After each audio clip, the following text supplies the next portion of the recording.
आज आपको गाजीपुर के झटपुरा गांव से एक ऐसी मार्मिक कहानी सुनाने जा रहे हैं जो शहीद महेश कुशवाहा के परिवार के दर्द और उनकी अनसुनी मांगों को बयां करती है। 12 जून 2019 को जम्मू कश्मीर के अनंतनाग में हुए आतंकी हमले में महेश कुशवाहा शहीद हो गए थे।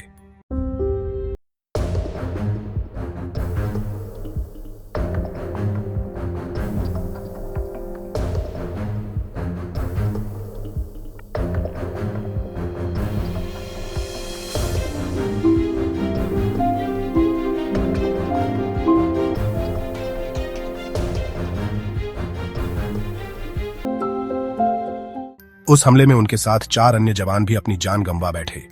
महेश के पीछे उनकी पत्नी निर्मला, बेटा आदित्य और बेटी प्रियल रह गए।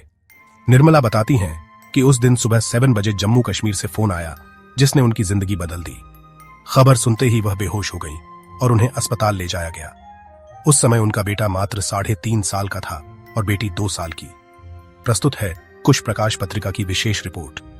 निर्मला के मुताबिक शहादत के बाद प्रशासन ने कई आश्वासन दिए थे, लेकिन ज्यादातर वादे अधूरे रह गए। उन्हें कब्रिस्तान के पास बंजर जमीन दी गई जहां शव दफनाए जाते हैं। निर्मला ने अपने पति की मूर्ति जयपुर से 3 लाख रुपए खर्च कर बनवाई, लेकिन गांव में विवाद के चलते वह 2 साल से घर में ही रखी है। उन्होंने 7 लाख रुपए खर्च कर खलिहान में जमीन की बाउंड्री बनवाई, लेकिन जमीन के कागजात अब तक नहीं मिले।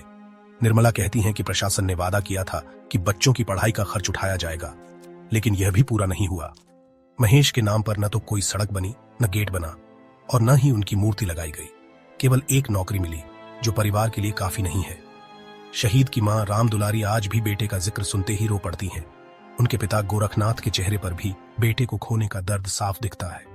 पूरे देश भर में कारगिल विजय दिवस मनाया जा रहा है।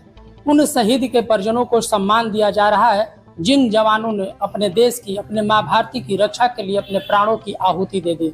इस वक्त हमारी मौजूदगी एक ऐसे शहीद परिवार के साथ है जो गाजीपुर के जैतपुरा के निवासी हैं और महेश कुशवाहा जिन्होंने 2019 में शहादत दिया, और हमारे साथ उनकी वीरांगना पत्नी मौजूद है। उनसे बात करते हैं और जानते हैं कि इस शहीद को आज बड़े भाव के साथ याद किया जा रहा है। क्या नाम है आपका? सर निर्मला कुशवाहा, शहीद महेश कुमार की पत्नी। क्या बताएंगे, जब आपके पति शहीद हुए थे कौन सा सन था, कब आपको कैसे जानकारी मिली? सर 2019 था, जून का महीना 12 जून था। कैसे सूचना मिली थी? सर सूचना तो हमको ऐसे मतलब सुबह 7 बजे मिली। 3 बजे हमारे गांव के आना जाना शुरू हो गया। मतलब सर हमको ये जानकारी नहीं हुआ। उस समय हमारे ससुर जी की तबीयत खराब थी, उनको भर्ती कराए गए थे। तो हमको लगा कि नहीं हमारे ससुर जी का कुछ दिक्कत हो गई है, इसीलिए गाँव के लोग आ रहे हैं। सर हमको ये नहीं पता था कि नहीं हमारे हस्बैंड की ही साथ हुआ है। सर हमको 7 बजे मतलब हमको सूचना मिली वहाँ से, जम्मू कश्मीर से, कि नहीं आपके पति के साथ आतंकवादी हमले में शहीद हो गए। मतलब इतनी खबर सुनते ही सर हम तो बेहोश होके गिर गए। हमको जिला अस्पताल में भर्ती कराए गए। वहाँ पे डीएम साहब हमारे के बालाजी पहुँचे, हमारे दरवाजे भी आए। मतलब हमको आश्वासन दिए कि बच्चे हम लोग हैं साथ में, हिम्मत दिए। सर उस समय तो इतना मतलब हमारे आश्वासन जिला अधिकारी जितना मतलब सब लोग आए थे, इतना आश्वासन दिए कि आपके पति के नाम से मूर्ति बनवाएंगे, गेट लगवाएंगे, आपके घर तक ले रोड बनवाएंगे। उसमें सर कुछ मिला नहीं, न कुछ बना है। बस एक नौकरी मिली है, उसके सिवा कुछ नहीं मिला है, कोई सुविधा नहीं मिली है। क्यों? अब सर उस समय तो आश्वासन दिया गया, नहीं मिला।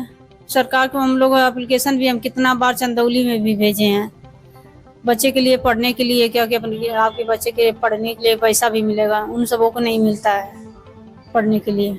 अच्छा, ये जो शहीद पार्क सड़क की आप बात कर रहे हैं, इतने दिन घटना बीतने के बाद भी क्यों नहीं मिला? इसके पीछे कारण क्या लग रहा है? उसके पीछे कारण कुछ नहीं है सर। हमारे जिलाधिकारी अगर चाहेंगे तो हमारे गांव के विवाद से कुछ होगा नहीं। अगर जिलाधिकारी चाहेंगे कि नहीं एक शहीद परिवार के लिए हम खड़े हों, शहीद परिवार को हिम्मत दें, शहीद परिवार में हम जाएं, समझें, तो आज हमारा मूर्ति नहीं पति का रखा होता। तो आप जब जाते हैं जिलाधिकारी के यहाँ तो क्या आश्वासन मिलता है? सर यही होता है, आश्वासन मिलता है कि चलिए हम इस पर कार्रवाई करते हैं, देखते हैं, यही आश्वासन मिलता है। इसके सिवा कुछ। पार्क अभी बना हुआ है?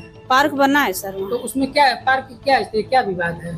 पार्क विवाद यही है सर कि हम लोग को जमीन मिली है कब्रिस्तान के पास बंजर भूमि में, तो वो जमीन हम लोग को पसंद नहीं आई, मृतक जमीन है। तो हम लोग जिला अधिकारी मंगला प्रसाद डीएम साहब से कहें तो मौके पर आए तो मुआयना किए जमीन का, दोनों जो कब्रिस्तान का है, खलिहान का है। तो देखें तो कहे कि एक मतलब शहीद परिवार का भाई अथवा है, हमारे जिलाधिकारी का अपमान होगा, चाहे 1 बित्ता हो चाहे 10 बित्ता के हो, तो कब्रिस्तान की पासी से नाम से जाना जाएगा। तो आप यहीं पर मतलब कभी खलिहान में मौखिक रूप से दिए कि यहीं लगवा लीजिए। तो उसी समय हम लोग बाउंड्री करवा दिए हैं। उसी समय अपने पैसे से बाउंड्री करवाए, अपने पैसे से मूर्ति भी बनवाए हैं। तो कितना खर्च आया होगा बाउंड्री में? बाउंड्री में 7 लाख लगा है सर। अच्छा जी सर। और मूर्ति स्थापित हो गया है? नहीं सर, अभी नहीं हुआ। मूर्ति हम खुद बनवा के अपने घर पर रखे हैं। घर पर रखे हैं? कब से? 2022 से रखे हैं। ऐसा क्यों?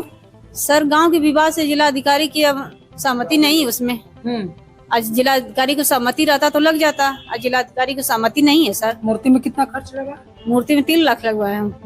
कहाँ से मूर्ति आया? जयपुर से बनवाए हैं। अच्छा जी सर।